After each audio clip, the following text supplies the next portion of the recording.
और मैं हूं महरूख शहरियार।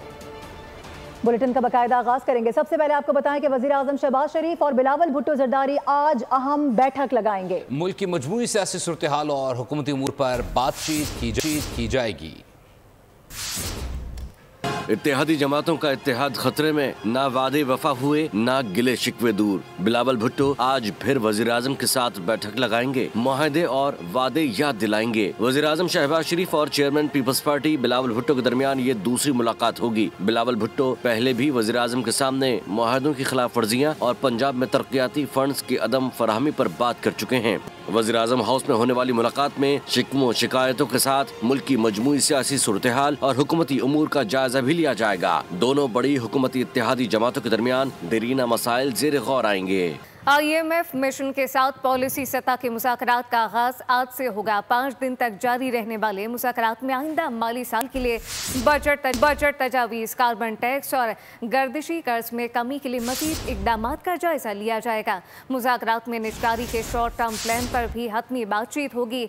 PIA समेत दीगर इदारों की निजकारी का जायजा पॉलिसी मुज़ाकरात का हिस्सा है, जबकि इक़्तिसादी जायजा मिशन की हतमी रिपोर्ट एग्जीक्यूटिव बोर्ड को पेश की जाएगी।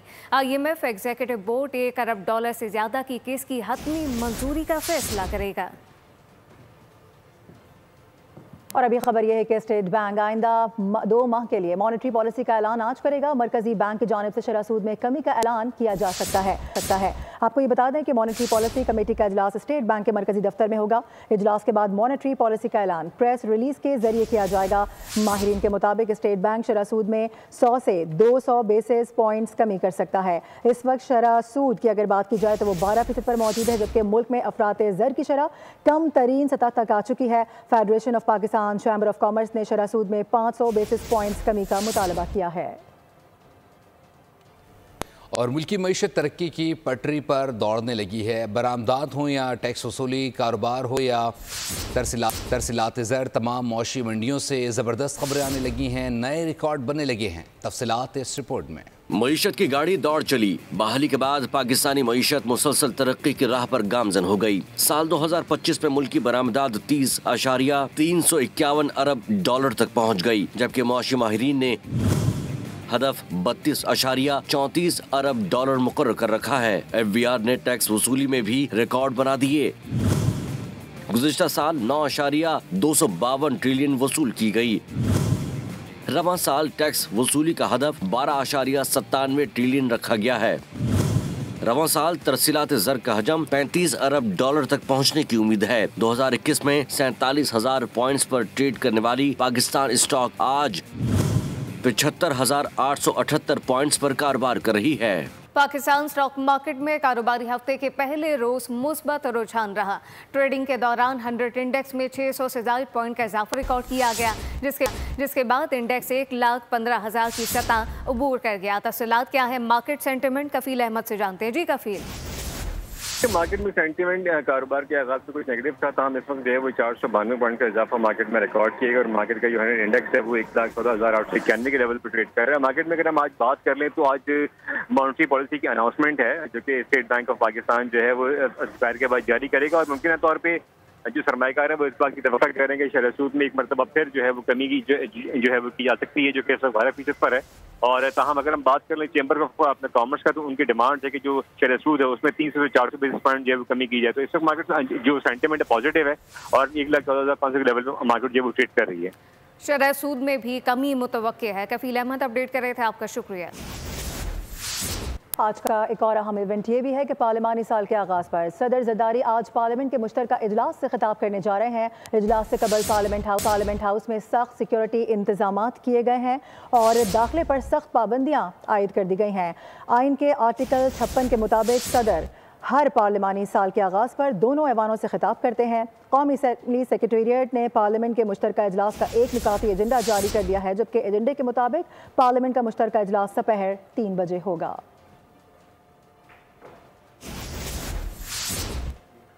सदर मुमलिकत आसिफ अली सरदारी 16वीं कौमी असम्बली के दूसरे पार्लिमानी साल के आगाज़ पर आज पार्लियामेंट के मुश्तरका इजलास से खिताब करेंगे। सदर मुमलिकत हुकूमत की 1 साला कारकर्दगी का अहाता करेंगे और मुख्तलिफ शोबों में बेहतरी के हवाले से पॉलिसी गाइडलाइन भी याद कराएंगे। इस मुतालिक मजीद क्या तफसीलात हैं, फहद चौधरी से जानते हैं जो इस वक्त पार्लियामेंट हाउस के बाहर मौजूद हैं। फहद, बताइएगा। जी बिल्कुल, सदर मुमलिकत जरदारी आज पार्लियामेंट के मुश्तरका इजलास से खिताब करेंगे। बतौर सदर आसिफ अली जरदारी का मुश्तरका इजलास से ये मजमूई तौर पर 8वां खिताब होगा, जबकि मौजूदा जो कि 16वीं कौमी असम्बली है उसके दूसरे पार्लिमानी साल के आगाज़ पर आज मुश्तरका इजलास होने जा रहा है और इस कौमी असम्बली के दौर में सदर मुमलिकत का ये दूसरा खिताब होगा। बतौर सदर आसिफ अली जरदारी जो है वो रिकॉर्ड कायम कर चुके हैं, 8वां खिताब करने जा रहे हैं आज पार्लियामेंट के मुश्तरका इजलास से। और सदर आसिफ अली जरदारी मुख्तलिफ शोबों में हुकूमत की जो 1 साला कारकर्दगी है उसका अहाता करेंगे। इसके अलावा जो मुख्तलिफ शोबों में बेहतरी के लिए पॉलिसी गाइडलाइंस भी देंगे और इसके अलावा सदर आसिफ अली जरदारी मुआशी शोबा हो या गैर मुल्की तिजारत हो, गैर मुल्की सरमायाकारी हो, कौमी सलामती से मुतालिक मुख्तलिफ उमूर का अहाता करेंगे अपने खिताब में। दहशत गर्दी के ख़िलाफ़ जो जारी जंग है, जो जारी कार्रवाइयाँ हैं, उनमें हासिल होने वाली कामयाबियों पर सिक्योरिटी फोर्सेस को खिराज तहसीन भी पेश करेंगे। सदर आसिफ अली जरदारी आइन के आर्टिकल 56 के तहत पार्लियामेंट के मुश्तरका इजलास से आज खिताब करने जा रहे हैं और इसके लिए तैयारियाँ मुकम्मल कर ली। बहुत शुक्रिया। एक और अहम मामला पाकिस्तानी लड़कियों को चीन स्मगलिंग का मामला है। मुनज़्ज़म गिरोह बेनकाब हो गया। FIA इमिग्रेशन ने इस्लामाबाद एयरपोर्ट पर कार्रवाई करके लड़कियों को शादी का झांसा देकर चीन स्मगल करने वाले गिरोह के 3 कारिंदों को गिरफ्तार कर लिया है। शादी के नाम पर पाकिस्तानी लड़कियों की चीन में स्मगलिंग। इस्लामाबाद एयरपोर्ट से 3 कारिंदों को गिरफ्तार कर लिया गया। तर्जुमान FIA के मुताबिक मुल्जिमान ने लड़की को शादी के नाम पर मुलाजमत का झांसा देकर चीन स्मगल करने की कोशिश की। गिरफ्तार मुल्जिमान की शनाख्त शोगाई उर्फ यूसुफ, अब्दुर्रहमान और नौमान के नामों से हुई। एक मुतासरा लड़की को भी हिरासत में लिया गया है। FIA ने कहा है कि मुनज़्ज़म गैंग में मुतादिद ख़वातीन भी शामिल है। मुल्जिमान लड़कियों को चीनी शहरियों के साथ शादी पर आमादा करते थे। मुल्जिमान लड़कियों का डाटा अब्दुर्रहमान और मोहम्मद नौमान नामी एजेंट्स को देते, जो चीनी एजेंट पाउल के साथ साजबाज करते थे। पाउल नामी एजेंट भारी रकम के एवज चीनी क्लाइंट का बंदोबस्त करता। मुल्जिमान ने मुतासरा लड़की की वालिदा से 10 लाख में मामलात भी तय किए। मुतासरा लड़की की वालिदा को 1.5 लाख रुपए की अदायगी भी की गई थी। लड़की से 10 लाख रुपए उधार लेने का स्टाम्प भी कराया गया था। कराची में स्ट्रीट क्रिमिनल की सफा की हदें छूने लगी है। गुलशन इकबाल में डाकू ने खातून की चूड़ियां उतरवा ली। CCTV फुटेज सामने आ गई है। तमाम मंजरवा से देखा जा सकता है। उधर कोरंगी क्रॉसिंग लखनऊ सोसाइटी के करीब फायरिंग से एक शख्स जख्मी हुआ। नाजमाबाद पापोश नगर मैट्रिक बोर्ड ऑफिस के करीब शहरी ने दौरान वारदात फायरिंग करके डाकू को हलाक कर दिया। पुलिस के मुताबिक शहरी ने दोनों डाकुओं को मौके पर ही हलाक किया। डाकू शहरियों को लूटने की कोशिश कर रहे थे, जबकि अवामी कॉलोनी पुलिस ने मुकाबले के बाद एक डाकू को जख्मी हालत में गिरफ्तार कर लिया। डाकू का साथी फरार हो गया। शारा फैसल पर हादसे के बाद शहरी का गुमशुदा बाजू मिल गया। CCTV फुटेज सामने आ गई है। पुलिस के मुताबिक मुमकिन तौर पर बाजू हादसे के बाद गाड़ी में फंस गया था। और अभी खबर यह है कि कराची में इस साल के दूसरे महीने फरवरी में भी चोरी, डकैती, भत्ताखोरी की वारदातें मुसलसल रिपोर्ट होती रहीं। 36 अफराद कत्ल भी कर दिए गए। पुलिस की कारकर्दगी अब भी सवालिया निशान है। कराची में माह फरवरी के जराइम पर CPLC ने अदाद शुमार जारी कर दिए। इस महीने में शहरियों को 3773 मोटरसाइकिलों से महरूम किया गया। 195 गाड़ियां छीनी या चोरी की गयी। लोगों से 1402 मोबाइल फोन छीन लिए गए। अगवा बराए तावान का 1 केस, जबकि भत्ते के 4 वाकयात रिपोर्ट हुए। फरवरी में 36 अफराद को कराची में मुख्तलिफ वारदातों के दौरान कत्ल किया गया। जराइम के ये अदाद शुमार बता रहे हैं कि कराची में पुलिस की कारकर्दगी पर संगीन सवाल बरकरार हैं। कराची को जराइम से पाक करने के लिए इंतहाई मुअस्सर हिकमत अमली की ज़रूरत है। वफाकी दारुल-हुकूमत में ख़वातीन पर तशद्दुद की वीडियो वायरल होने के बाद थाना मारगला में मुकदमा दर्ज कर लिया गया। मुतासरा खातून की मदयत में मुकदमा 5 मुख्तलिफ दफ़ात के तहत दर्ज किया गया है। मुकदमे में मौक़िफ़ इख्तियार किया गया है कि 23 फरवरी को जमाल नामी शख्स ने दोस्तों के हमरा हमारा रास्ता ब्लॉक किया और गाड़ी छीनने की कोशिश की। मेरे समझाने पर जमाल ने मुझ पर और मेरी बेटी पर बदतरीन तशद्दुद किया और बालों से घसीटा। उन्होंने हमारे बैग छीन लिए, जिसमें 20 लाख कैश और 10 तोले सोना होना मौजूद था। मुतासरा खातून का कहना है कि फ़रार होते हुए मुलजिमान ने जान से मारने की धमकियाँ दी। मुलजिमान के खिलाफ सख्त से सख्त कानूनी कार्रवाई की जाए। उधर लाहौर के मेयो अस्पताल में इंजेक्शन के रिएक्शन से 2 मरीज जान की बाजी हार गए। लवाइकी ने इल्ज़ाम आयद किया है कि अस्पताल इंतज़ामिया की गफलत से वाक़या पेश आया है। इस मुतालिक अपने नाज़रीन को बताएं कि ये अफसोसनाक वाक़या पेश आया जो लाहौर के मेयो अस्पताल में इंजेक्शन के रिएक्शन से 2 मरीज जान की बाजी हार गए। लवाइकी ने इल्ज़ाम आयद किया है कि अस्पताल इंतज़ामिया ने गफलत से ये वाक़या पेश आया है। तफसीलात आपको बताएं कि लवाइकीन का अस्पताल इंतज़ामिया के खिलाफ एहतजाज। लाहौर में अस्पताल में ये वाक़या हुआ जहाँ पे इंजेक्शन का रिएक्शन हो गया। खबरों के सिलसिले को आगे बढ़ाते हुए आपको बताएं कि रियाई खान के इलाके बगवानी शुमाली में 12 साला बच्ची को ज़बरदस्ती वनी करने का वाक़या रिपोर्ट हुआ। बच्ची को वनी करने पर वालिद दिल बर्दाश्ता हो गया और ख़ुदकुशी कर ली। आपको बता दें कि पुलिस ने कार्रवाई करते हुए मरकजी मुलजिम गुलाम फरीद को गिरफ्तार कर लिया है, जबकि वाक़े का मुकदमा भी दर्ज कर लिया गया। DPO साहबजादा सज्जाद अहमद ने वाक़े का नोटिस लेते हुए ज़िम्मेदारों के खिलाफ सख्त कार्रवाई के ऑर्डर्स जारी कर दिए हैं। SP पहाड़पुर के मुताबिक मुलजिमान ने पहले भी मरहूम आदिल से 6 लाख तावान वसूल किया था। Welcome back. खबरों के सिलसिले को आगे बढ़ाएं और आपको बताएं कि मुस्तफ़ा आमिर कत्ल केस में स्पेशल प्रोसिक्यूटर ने मुलजिम अरमगान के वालिद और मकतूल की वालिदा को शाम में तफ्तीश करने के लिए खत लिख दिया है। प्रोसिक्यूटर जुल्फ़िकार अराई का कहना है कि मुलजिम अरमगान और उसके साथियों का ताल्लुक दहशतगर्दी या फिर दहशतगर्दों की माली मुआवनत करने वालों में हो सकता है। सुप्रीम कोर्ट में 9 मई मुलजिमान की जमानत मनसूखी की अपीलों पर समाअत। पंजाब हुकूमत ने सीनियर वकील जुल्फ़िकार नकवी की खिदमत हासिल कर ली।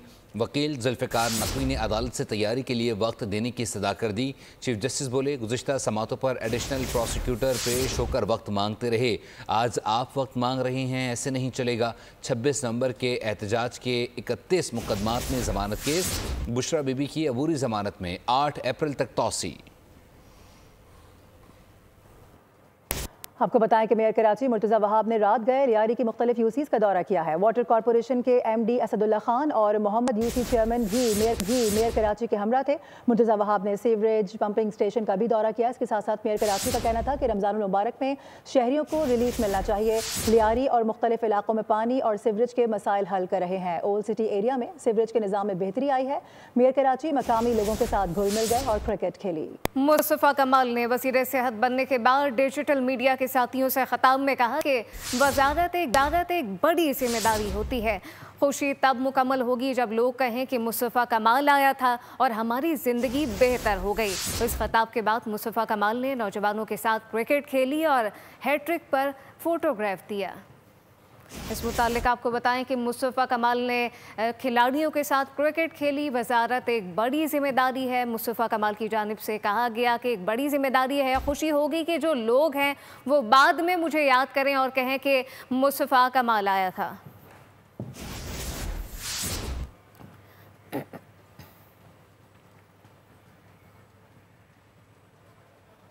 मौसम की सूरत हाल का जिक्र। कराची में गर्मी में शदीद इजाफे के साथ लोड शेडिंग बढ़ गई है।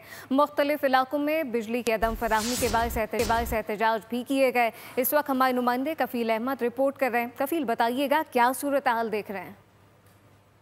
ये कराची का वही रोना है, बरसों से जारी है। गर्मी की शिद्दत में इजाफे के साथ ही लोड शेडिंग है। इस वक्त जेट लाइन से रिपोर्ट कर रहा हूँ। बिजली जो है वो नहीं है, यहाँ पर लोड शेडिंग जारी है। और एक अगर हम बात कर लें शहर के मुख्तलिफ इलाकों में जो है वो एहतजाज जो भी हैं वो कल भी गुज़िश्ता रोज़ भी हुए थे और लोड शेडिंग के बायस से अगर हम बात कर लें इस वक्त। सर अस्सलाम वालेकुम, कितनी लोड शेडिंग हो रही है अंकल जो बिजली में गर्मी में इजाफे के बाद? उतनी हुआ है, 1.5 घंटा जाती है, 1.5 घंटा आती है बस। बिजली की लोड शेडिंग कितनी हो रही है? बराबर है। अच्छा, जितनी देर लेट आती है उतनी देर के बाद चली जाती है। कितनी मुश्किलात हो रही है लोड शेडिंग की? मुश्किलात तो आपके सामने ही, गर्मी देखो कितनी मुश्किलात तो आप देख रहे हैं। रोज़े का रमज़ान का महीना और ये तमाम सूरत हाल है। और के इलेक्ट्रिक की जो तर्जुमान है उनका कहना ये है कि जो 70% जो फीडर्स हैं कराची में इस वक्त उन पर लोड शेडिंग जो है वो 0 है। और 30% जो एरियाज़ हैं उनमें बिजली की जो चोरी की जो शरह है उसके तनासुब से बिजली की सप्लाई की जाती है और वहाँ लोड शेडिंग का अमल जो है वो किया जाता है। तो ये वो तमाम सूरत हाल इस वक्त शहर के अंदर। शहरियों का यही मुतालबा है कि बिजली की फराहमी को यकीनी बनाया जाए। जी कफील अहमद, बहुत शुक्रिया। मुल्क में माह रमजान के साथ ही महंगाई का तूफान आ जाता है। मार्केट में फ्रूट की कीमतें आसमान से बातें करने लगी हैं। तफसीलात क्या है, मलिक सईद अबान से जानते हैं। मलिक सईद अबान, बताइएगा मार्केटों की क्या सूरत हाल है? माह रमज़ान के आगाज़ के साथ ही मुल्क में महंगाई का तूफान आ जाता है। फ्रूटर या फ्रूट जो है उनकी कीमतें बहुत ज़्यादा हो जाती है। इसी तरह सब्जियों की कीमतों में भी इजाफा हो जाता है। आज मार्केट में जो फ्रूट्स के रेट हैं वो इंतहाई ज़्यादा हैं। अगर फ्रूटर की बात करें वो 300 रुपये किलो, सेब 300 रुपये किलो, खरबूजा 150 रुपये किलो, अनार 430 रुपये किलो और इसी तरह बाकी चीज़ें भी इंतहाई महंगे दामों फ़रोख्त हो रही हैं। इस हवाले से दुकानदारों का यही कहना था कि मंडी में रेट बहुत ज़्यादा होने की वजह से हमारी ये मजबूरी है कि हमने ज़्यादा कीमत पर फ़रोख्त करने हैं, क्योंकि मार्केट में और मंडी में जो फ्रूट्स हैं इनकी डिमांड बढ़ गई है और डिमांड बढ़ने की वजह से रेट ज़्यादा हो गए हैं और ये हमारी मजबूरी है। हम अपने शौक़ से नहीं लेकिन मजबूरी के तहत हम ज़्यादा नरखों पर चीज़ें फ़रोख्त कर रहे हैं। जो चीज़ें आम दिनों में कोई पूछता नहीं था, रेट बहुत ज़्यादा कम थे, अब माह रमज़ान के दौरान उनकी कीमतें बहुत ज़्यादा हो गई हैं। जैसे फ्रूटर जो है वो 300 रुपये किलो, अनार 430 रुपये किलो, खरबूजा 150 रुपये किलो। और खेलों के मैदान से खबर शामिल करेंगे। आईसीसी की बेजा कर नवाजी गैर ज़रूरी सपोर्ट की बदौलत अपने तमाम मैचेस दुबई में खेलने वाला भारत चैंपियंस ट्रॉफी जीत गया। खुद साख्ता सुरमाओं ने न्यूजीलैंड को 4 विकेटों से शिकस्त देकर टाइटल अपने नाम कर लिया। रोहित शर्मा 11 ने 252 रन का हदफ 6 बॉल्स पहले हासिल किया। दुबई में खेले गए फाइनल में न्यूजीलैंड ने पहले बैटिंग करते हुए 7 विकेटों पर 251 रन बनाए। डेरल मिचेल 63 रन के साथ टॉप स्कोरर रहे। माइकल ब्रेसवेल ने 53 रन की इनिंग्स खेली। रचिन रविंद्र ने 37 रन की इनिंग्स खेली। केन विलियमसन 11 रन से आगे नहीं बढ़ सके। कुलदीप यादव और वरुण चक्रवर्ती ने 2-2 शिकार किए। मोहम्मद शामी और रविंद्र राजेडा ने एक खिलाड़ी आउट किया। 252 रन हदफ के ताकुब में शुभमन गिल और रोहित शर्मा की सेंचुरी स्टैंड ने भारत की फतह की बुनियाद रखी। शुभमन गिल 31 रन बनाकर आउट हुए। विराट कोहली 1 रन का हिस्सा दे सके। रोहित शर्मा 7 चौकों और 3 छक्कों की मदद से 76 रन बनाकर आउट हुए। और इससे पहले जो कुछ हुआ पूरी दुनिया ने देखा। आईसीसी के भारतीय सरबराह जय शाह अपने ओहदे का पास तक न रख सके। खेल की आलमी गवर्निंग बॉडी का हेड होने के बावजूद भी चैंपियंस ट्रॉफी फाइनल में सरेआम भारत को सपोर्ट करते रहे। जय शाह की बचकाना हरकत से खेल का वकार मजरूह हुआ। और मेज़बान पाकिस्तान लेकिन चैंपियंस ट्रॉफी फाइनल की इख्तितामी तकरीब में पीसीबी का नुमाइंदा गायब रहा। पीसीबी ज़राए के मुताबिक चेयरमैन मोहसिन नकवी मसरूफियात के बायस फाइनल देखने ना जा सके। बोर्ड के CEO दुबई स्टेडियम में मौजूद थे लेकिन उन्हें प्रेजेंटेशन में मदऊ नहीं किया गया। साबिक़ नुमाइंदे को होना लाजमी था। पाकिस्तानी चैंपियंस ट्रॉफी होस्ट कर रहा था और पाकिस्तान का कोई भी नुमाइंदा यहाँ पे नहीं खड़ा था। ये बात मेरी समझ से बाहर है। कोई रिप्रेजेंट करने क्यों नहीं आया ट्रॉफी और कोई देने यहाँ पे क्यों नहीं आया। It is beyond me point to think about it please. World stage है, यहाँ पे आपको होना चाहिए था, but sadly I could not see any Pakistan cricket board member out there और ये hosted by us and yet there is nobody there. उधर पाकिस्तानी ओपनर साइम अयूब का रीहैब जारी है। उन्होंने फिजिकल ट्रेनिंग शुरू कर दी है। साइम अयूब जख्मी टखने को मजबूत करने के लिए मुख्तलिफ एक्सरसाइजेस कर रहे हैं, जबकि नौजवान पाकिस्तानी ओपनर जनूबी अफ्रीका में टेस्ट मैच के दौरान टखने की इंजरी का शिकार हुए थे। और नाजरीन तैयार रहिए क्योंकि क्रिकेट की दुनिया से बड़े बड़े इंकशाफात सामने आने वाले हैं। जी हाँ, साबिक कप्तान राशिद लतीफ़ ने अपने क्रिकेट करियर पर किताब लिखने का ऐलान कर दिया है। राशिद लतीफ़ के मुताबिक किताब लिखना शुरू कर दी गई है। किताब में मैच फिक्सिंग से मुतालिक बड़े बड़े इंकशाफात करूंगा। उनकी जानिब से मजीद कहा गया कि 90 की दहाई में पाकिस्तान क्रिकेट में कब क्या हुआ, ये सब बातें किताब में मौजूद होंगी। राशिद लतीफ़ के मुताबिक उस दौर के हवाले से सच्चाई सामने लाना उनका फ़र्ज़ है जिसकी अदायगी का वक्त आ गया है। बदलते मौसम का जिक्र करें। शहर में गर्मी का राज बरकरार है। चौथे रोज़ भी मौसम शदीद गर्म और खुश, जबकि गर्मी की लहर 12 मार्च तक जारी रहेगी। इस तमाम सूरत-हाल पर रिपोर्ट देख कर मरियम हसन की। शहर में गर्मी का जोर आज भी बरकरार है। गर्मी की जुज़वी लहर का आज चौथा रोज़ है और आज भी पारा जो है वो 39 से 40 डिग्री के दरमियान रिकॉर्ड होने का इम्कान जाहिर किया गया है। हवा में नमी का तनासुब इंतहाई कम 19% जो है इस वक्त रिकॉर्ड किया गया है। यही वजह है कि मौसम जो है वो शदीद गर्म और खुश्क महसूस किया जा रहा है। यही वजह है कि माहिर सेहत ने शहरियों को खुसूसन रोज़ेदारों को धूप में ना निकलने की हिदायत की है और अगर वो निकलते हैं तो घर अपने सर पर गीला तौलिया जो है वो लाजमी रखें और उसके साथ साथ इफ्तार के बाद जो है वो मुरग़्ग़न ग़िज़ाओं या तली हुई अशिया से जो है वो परहेज़ करें, ताकि गर्मी के मुज़र असरात जो हैं उनकी सेहत को मुतासर ना कर सकें। उसके साथ साथ चरिंद परिंद और अतराफ़ के माहौल में जितने भी बेज़ुबान जानवर मौजूद हैं उनके लिए शेड और ख़ुसूसन पानी का इस्तेमाल जो है वो किया जाए, ताकि इस गर्म और शदीद गर्म मौसम के अंदर जो है। बहुत शुक्रिया। और इसी के साथ बुलेटिन से फिलवक्त इतना ही। मज़ीद खबरों और अपडेट्स के लिए विजिट कीजिए हमारी वेबसाइट boldnews.com। देखते रहिए बोल्ड। सब्सक्राइब करें और बेल दबाएं ताकि कोई खबर रह न जाए।